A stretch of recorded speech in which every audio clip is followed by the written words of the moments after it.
You're presently building on AI, on robotics, on space, on energy, all at the same time. SpaceX's S1 didn't just outline a rocket company. It described something far larger, a system, and buried inside one section of that filing is an idea that almost nobody in the mainstream conversation has fully reckoned with yet. Everyone assumes artificial intelligence will keep getting more powerful because computers keep getting faster. $7.7 billion of that first quarter CapEx was due to AI. SpaceX thinks that's only part of the story, buried inside the company's S1 filing. The incredible demand for American data centers, not just for land, but for outer space as well. SpaceX CEO Elon Musk and Jeff Bezos, among the many entrepreneurs looking to expand AI data centers into orbit. Alongside the IPO valuation that dominated every headline, is one of the most ambitious engineering proposals any major company has made in years. The addition of SpaceX, that fast track into a lot of these indexes, has caused a lot of controversy, and that's where a lot of the conversation has been. It isn't another rocket, and it isn't another satellite. It's a fundamentally different place for us to build AI. Orbit. The S1 hints at this, but the more you know, the bigger the question becomes. Not just whether it's possible, but what would it actually take, and what it would mean if it worked. As many of you know, GPUs, graphic processing units, and CPUs, these are the crucial microchips desperately needed to run the gigantic AI data centers. The conversation around artificial intelligence tends to focus on chips. Which company makes the fastest processor? And which lab is training the biggest model? And all of that matters. But the constraint shaping AI development more than any chip decision right now is something we rarely talk about: electricity, and how little of it we actually have to spare. The IEA projects global data center electricity consumption will approach 1,050 terawatt-hours in 2026. If data centers were a country, they'd rank as the 5th largest energy consumer on Earth, sitting between Japan and Russia.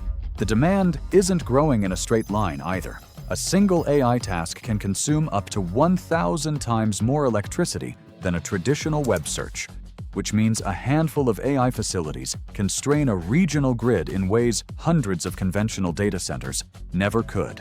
Hyperscale AI facilities now contract for power exceeding 100 megawatts per site, and the largest campuses under construction are targeting gigawatt-scale supply. Many regional grids can't absorb that without transmission upgrades requiring 5 to 10 years of planning and permitting. We're already seeing the consequences play out. Northern Virginia, where more than a third of U.S. data center capacity sits, has multiple counties imposing moratoriums on new approvals simply because the local grid can't take more load. Phoenix is running into water constraints because the cooling system's modern GPU clusters need consume millions of gallons a year, and the water table in the American Southwest has limits of its own. Gartner predicts power shortages will restrict 40% of AI data centers by 2027. None of this is a software problem anymore. It's a physical one. Power, water, land. The infrastructure that built the modern internet is struggling to keep up with what AI actually needs. And if Earth is genuinely running out of room for this, solving the energy problem is only half the story, because moving the computers somewhere else creates an entirely different set of challenges that nobody has ever had to solve before. In May 2026, as part of its IPO process, SpaceX filed plans with the FCC for up to 1 million orbital data center satellites, operating between 500 and 2,000 kilometers altitude, with different clusters targeting different workload and latency requirements. The reason space changes the economics for us comes down to two physical facts. Space sits at roughly 2.7 Kelvin, negative 270 degrees Celsius. On Earth, cooling represents 30 to 40% of a data center's operating cost. In orbit, waste heat radiates directly into the vacuum, with no chillers, no water systems, and no HVAC required. The cooling problem that defines terrestrial AI infrastructure simply doesn't exist up there in the same form. Solar power in low Earth orbit delivers approximately 1,360 watts per square meter, with no atmospheric absorption and no weather interruptions to plan around. There's also no grid connection approval, no power purchase agreement, and no transmission infrastructure to negotiate or permit. On June 8th, 2026, SpaceX unveiled the first physical satellite in this constellation. The AI-1 targets 150 kilowatts of peak compute with a 70-meter wingspan, wider than a Boeing 747-8, a 110 square meter liquid radiator, and a modular compute payload built on Starlink 5-3 bus technology. Starship carries 30 to 50 of these per launch, delivering the compute equivalent of 50 high-density GPU racks per flight, with no land acquisition, no grid approval, and no cooling build-out required on the ground. SpaceX's stated goal is 100 gigawatts of orbital compute deployed annually. To put that in context, all U.S. data centers combined currently operate at 29.2 gigawatts of total capacity. SpaceX is describing an annual deployment rate more than 3 times the entire existing U.S. data center fleet. Built in orbit, running on sunlight, the S1 notes that sustaining 100 gigawatts of continuous compute would require roughly 1/5 of the United States' entire annual power production. This isn't an incremental bet. So, the power problem? Orbit mostly solves it. Same for the cooling problem. But a satellite that can compute is completely useless if the data it processes can't move fast enough to be worth anything. And that's the part of this plan that the filing almost buries, right up until you realize SpaceX has been building the answer for the last 10 years without most people noticing. If orbital AI is actually going to work, those satellites need a network. One is fast enough, resilient enough, and already in place. And here is the part of the S1 that reframes everything we just covered. SpaceX may have already built it.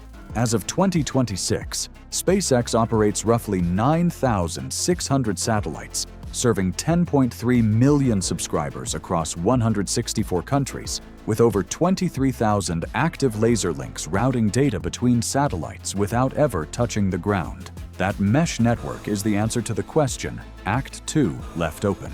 It is the communications backbone that an orbital AI compute architecture would actually run on. And it matters because laser links between satellites travel at roughly 2/3 the speed of light through vacuum, which is faster than fiber running through glass. For latency-sensitive AI workloads spread across multiple orbital compute nodes, that difference isn't a minor technical footnote. The next generation, V3, carries approximately 1 terabit per second of downlink capacity per satellite, measured in thousands of gigabits per second from a single node. These satellites deploy aboard Starship, expanding the laser inter-satellite routing that makes low-latency orbital data transfer viable at scale.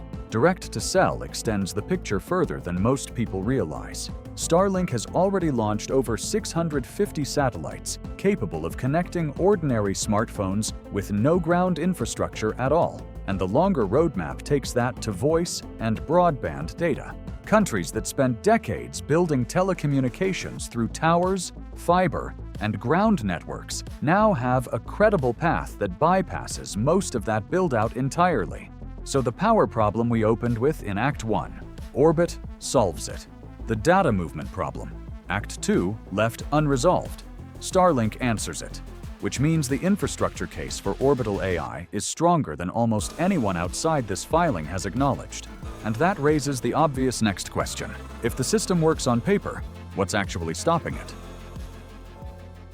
The S1 filing is unusually candid about what SpaceX is actually up against here, and that candor is worth taking seriously. The document classifies the space data center business as high-risk, unproven early-stage technology that may never achieve commercial success. Musk himself has told investors to take his 1 gigawatt by 2027 timeline with a grain of salt. I mean, people should take this with a grain of salt to some degree because this is just our best guess. So this is not a promise of what we'll do. This is what we are going to try to do and think we probably can do.